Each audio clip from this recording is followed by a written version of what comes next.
Previously on DrakeParagon. I can completely run the boat from the cockpit. And that's how we'll create the shape in the sail as most boats would do with a traveler. Multi-hulls go through autopilots like greased lightning. Really? What do you look for in crew? And how do you find your crew? I hope never, ever to have to open up those bags. The Givens was the most bomb-proof life raft. The most comfortable bunk in the boat when we're offshore. We jury-rigged the dinghy outboard motor off the transom of this boat. We didn't feel in danger at all. Unless I can trust my crew that they're going to do that, I can't go to sleep.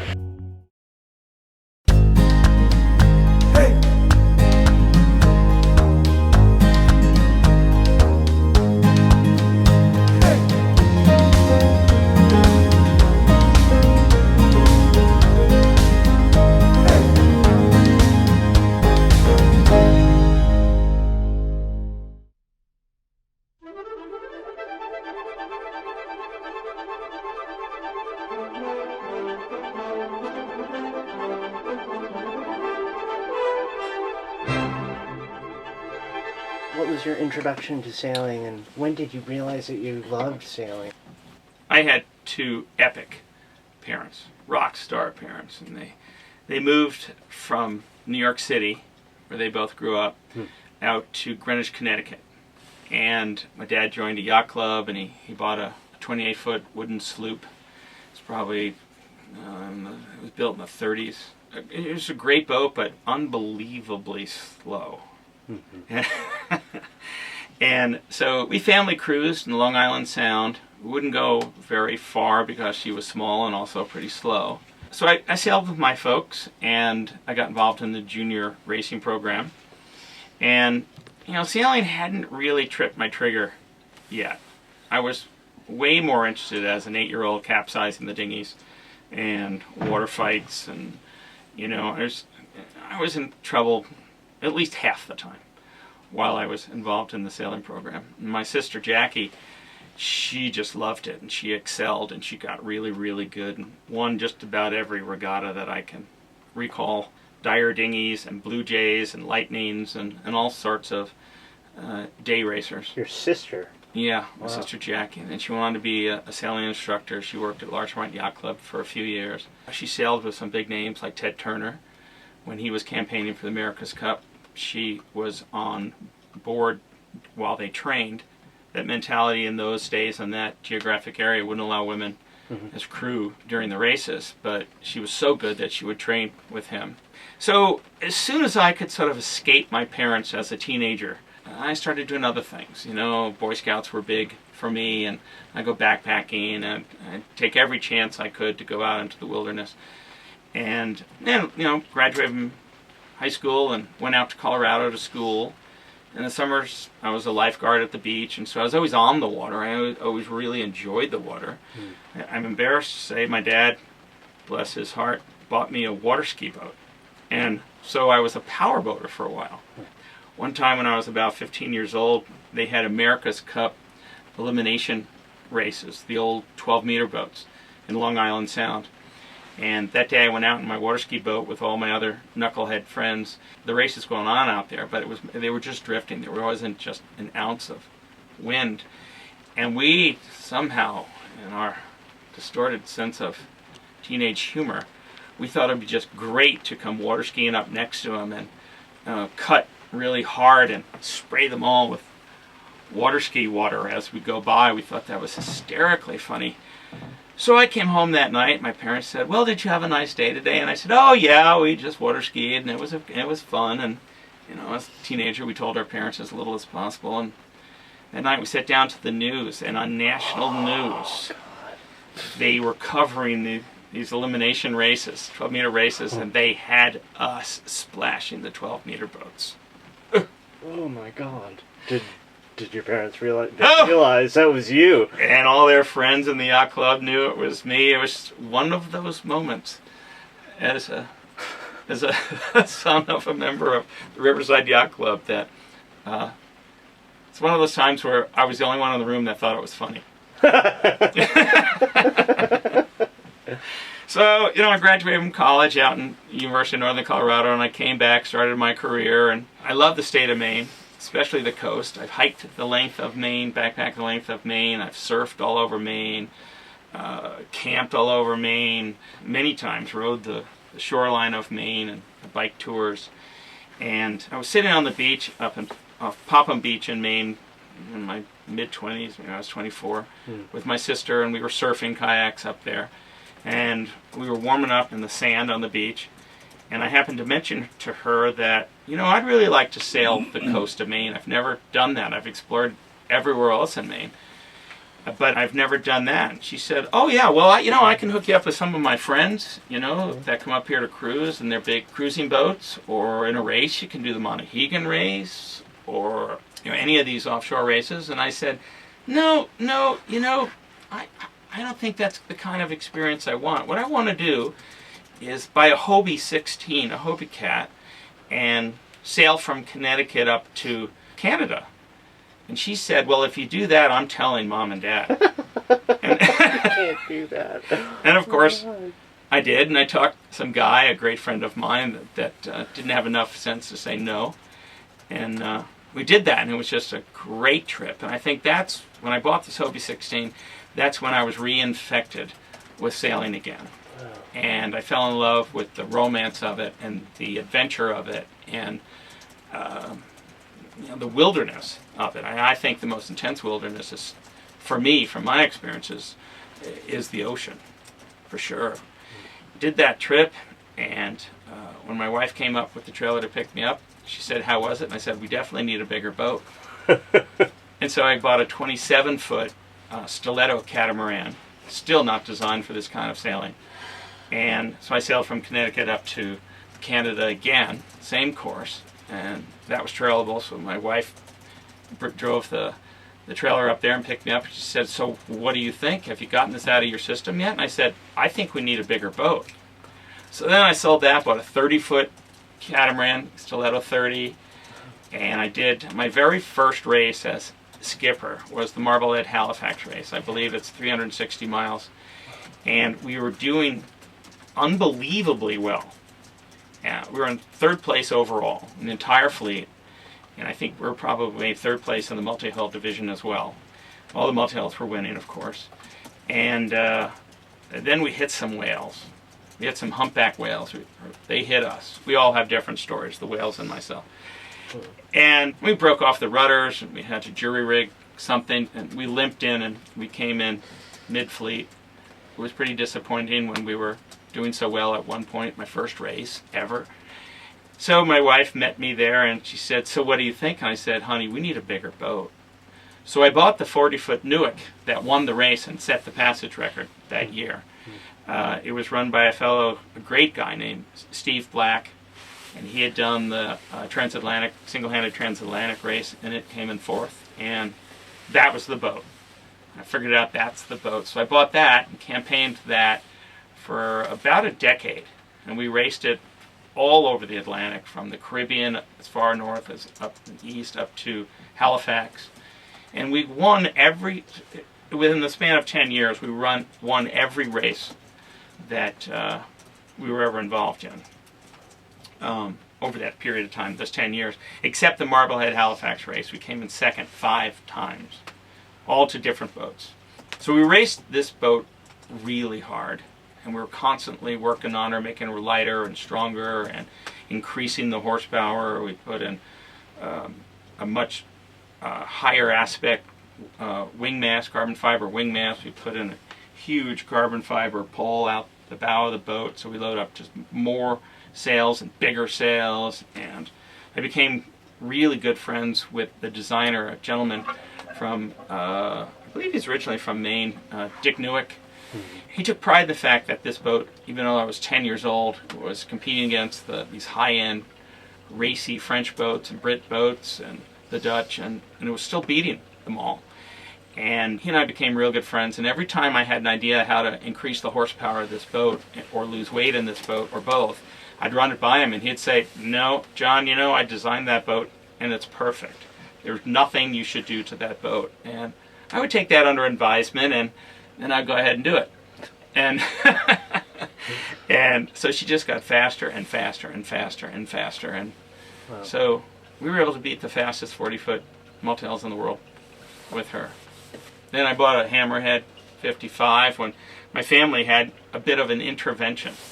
I raised my kids by myself, so I was a single dad, and I owned a number of companies. We did a slow-moving sort of leveraged buyout in 3 different gas industries: industrial gases, medical gases, and then in the last couple decades, propane companies. And we scratch-started some in between the acquisitions as well.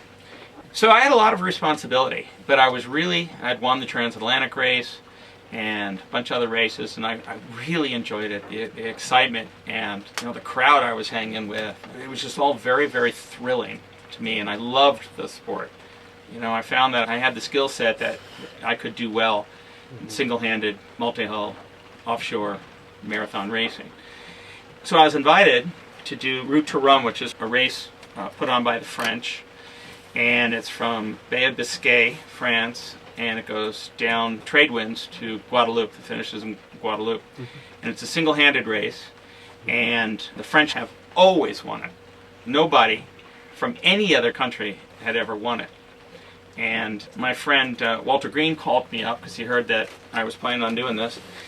And he's not the kind of guy that would give you his opinion, especially if it wasn't asked for. So he very gracefully said, I said, so Walter, why are you calling me up? I was in my office, and he goes, well, I just wanted to tell you that when you sit down at the skipper's meeting in that race, the Route to Rome, when you look around, you need to realize that many of those faces you'll never see again because they'll get into trouble doing that race.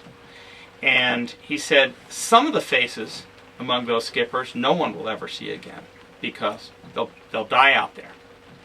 And I said, why are you telling me this? He said, because I always see you dragging your 3 kids around to race starts, and sometimes I would even race with one of them on board, and they would be my 60-pound required 4th crew. So everybody in the racing circuit knew my kids and knew about that, and he said, I understand that you're running a business, and he said, so I just wanted to pass that wisdom on, that's all. You should do whatever you think you want to do, of course. I said, thank you, Walter. So my family had kind of an intervention. My sister invited us all over to their house. We had dinner there. And I just thought it was a family gathering. My sister and her husband were there, my dad, my kids. And so probably after dinner and before dessert, he stood up and cleared his throat. And he said, well, thanks everyone for getting together here. I want to talk about my son, your father, your brother, sailboat racing career and his future plans. Everybody said, all right. And I said, wait a minute. Wait a minute. Why are we talking about this? And he talked about it a little bit and the races that I was expecting to go ahead and do. And he said, I don't know. I just thought we should give an opportunity for every member of the family to talk about it. Sort of weigh in on what they think about it. This should be a family decision. At least voice our opinions. And so we took a vote. And everyone voted for that I should retire from racing. And I should be home more. I should be doing the things that I really should be doing. And raising my kids and running my business. And so, I love my family. And they're all just great kids and parents and sister and everything. So I took to heart what they said. They were very serious. This wasn't a joke. So I put my 40-foot Newark in Multi-Hull magazine for sale, and right next to that ad was a 54-foot Hammerhead. So I sold the trimaran and I bought the Hammerhead, and I sailed that for probably 10 years, but I sold it once I realized how difficult it was being a cowboy in Colorado and owning a boat, maintaining a boat. It's just obscenely expensive. It takes a lot of time, a lot of work. So I thought I permanently dropped out of being a skipper for the rest of my life. I chose Colorado, and I was really happy to be there. I love Colorado. And then a great, great friend of mine, one of my best crew ever, Renee Ahrens, is a rocket scientist in NASA, called me up right before a bike race that I was about ready to do. So I was kind of obsessing the night before this bike race. I didn't really have a lot of time to talk to him, but he said he found the exact same design boat, a Hammerhead 54, for sale in California. And it won the Transpac race. It was owned by a fellow Coloradan from Fort Collins. And he said, why don't we go out and look at it? And I said, you know, Renee, it is probably the dumbest thing you could possibly do is to live in Colorado and own a sailboat.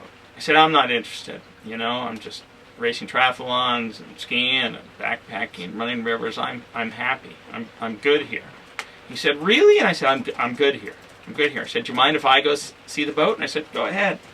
So he and his lovely wife Sandy went out there and they sailed on the boat. He sent me pictures. And I said, well, I'll go out there and look at the boat. I'm going to, you know, with a buddy from Durango, we're going to ride our bikes from San Francisco up to the border. And we're going to do that anyway, so it's no big deal. We can stop by and take a look at this boat. You know, I love the boat, the design, everything. It'd be fun. And so we went out for a little sail in the San Francisco Bay, and 2 hours later, I bought the boat. You just knew. You know, I didn't tell anybody, but every time I smelled salt water or I was standing on the beach looking out on the ocean, it bothered me. It really bothered me that I was no longer a sailor. I couldn't describe myself as a sailor. I think that's one of the core of in my background is I'm a sailor. That's what my parents taught us to do. So it really did bother me. So I bought it, a weak moment, and so Renee and I decided, well, what are we going to do with this boat? And I said, we're going to sail around the world. He said, whoa. So we sailed it down the west coast through the canal up to Cape Canaveral, Florida. And he and his wife Sandy put it up in a marina there, and they worked on it for a solid year. They did just incredible things to make the boat not cruisy really, but more user-friendly in a cruising kind of way. It kept, you know, her weight down, kept her fast, kept her strong. They sailed it for a year down in Florida. They had a lot of fun going out into the Bahamas, and I would go down there from time to time and take it for a sail. Last November we sailed it through the Bahamas, just cruised around for a month. That was beautiful. And they worked really hard on it, and last April my buddy Kenny and I came down and finished up the work, and unfortunately they closed down the NASA manned space program, so Renee lost his job and his wife Sandy lost her job, so now they're unemployed and they're looking for work, so they couldn't join us. They really needed to continue their careers. So Kenny and I took off and sailed north and east last April. So still chasing the dream. Still the dream that my dad and I had when he was a younger man and I was a kid, to go sail around the world, be a sailing bum in the summer and a skiing bum in the winter. Wow. Your father was also a big sailor. He was a cruiser. A cruiser? Yeah. What kind of boat did he have? A 28-foot wooden sloop. Wow. They called it the Moppet. You know, I was a baby on the boat. They would take us out as kids and we would cruise over to Eaton's Neck, Long Island. We'd go to Milford, to Milford Yacht Club. It would anchor in the Thimbles off of Connecticut. And so we did a lot of cruising in the Long Island Sound. You've been sailing since you were born. I You've have. always been sailing. I don't remember learning. Oh, wow. Yeah. Why do you like trimarans? You've sailed Well, I like the speed. In a somewhat abstract way, I like the safety. And of course, nobody would associate a multi-hull with safety. My view on that is that it's fast. So if we see some bad weather coming, and I've had to do this a number of times in the past, like during deliveries. Of course, in a race, we just barrel right into it. But in a delivery, like from the Caribbean or back down to the Caribbean, I'd keep the boat in the Caribbean in the winter, Bahamas or the Caribbean. We'd see something awful coming and we could race away from it. We could stay ahead of the system until we could find a safe place to run and hide or just run away from it. And I think shorter passages are safer passages. You know, we're less of a target out there. If we can get there in 5 days instead of 10 days or 12 days. If it takes you a long time to complete a passage, I mean, weather is just going to catch you and roll right over you. So I like the speed, and I'm very comfortable with the speed. Many people aren't comfortable with the speed, but I like it. Too fast for some people. Yeah, yeah. There was always a debate once I started getting into multi-hulls, with that Hobie 16 with the rest of my family. They were all traditional monohull people. So at Thanksgiving, the subject would always come up. It wouldn't be politics, because we all agreed on that. It would be the debate between a monohull and multi-hulls. Of course, I was the only one in the multi-hull camp until I took my father sailing. And I think it started with my 27-foot stiletto. We sailed out to Block Island for a week out there, and we rented a house, and grandchildren and extended family were out there. We were just having fun. My father did two things. He got off the boat in Block Island, and he kissed the ground. And then he stood up, he shook my hand, and he said, "I get it, son. I'm sold.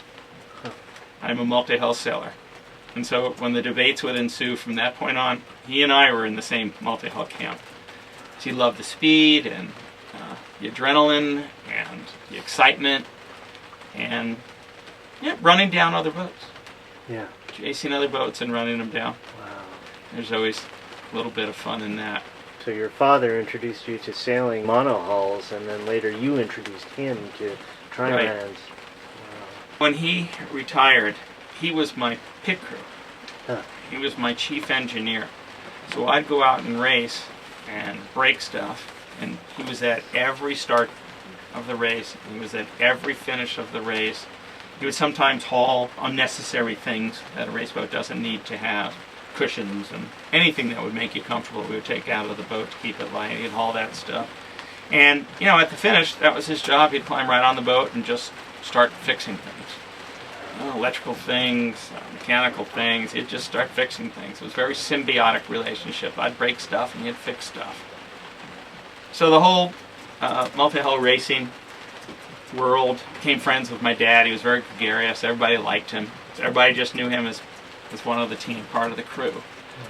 And he was at all the award ceremonies. And so my mom died earlier, but my parents were always just fully on board with any adventure that we went on. Any adventure. Didn't have to be sailing. Once I started campaigning and racing sailboats, they were very enthusiastic about that. They'd be so excited to tell all their friends, and they'll always show up. That's fantastic. Yeah, they were great. Wow. You said that your family at one point had this intervention and they wanted you to slow down or not compete in such a dangerous environment, and then you stopped for a while. How did they feel when you found Avalanche and were going back? They loved it. They loved it. I've got 2 kids in the United States Coast Guard. They both said they thought it was just a matter of time before I would get back into sailing. They knew it was in my blood. Next on DrakeParagon.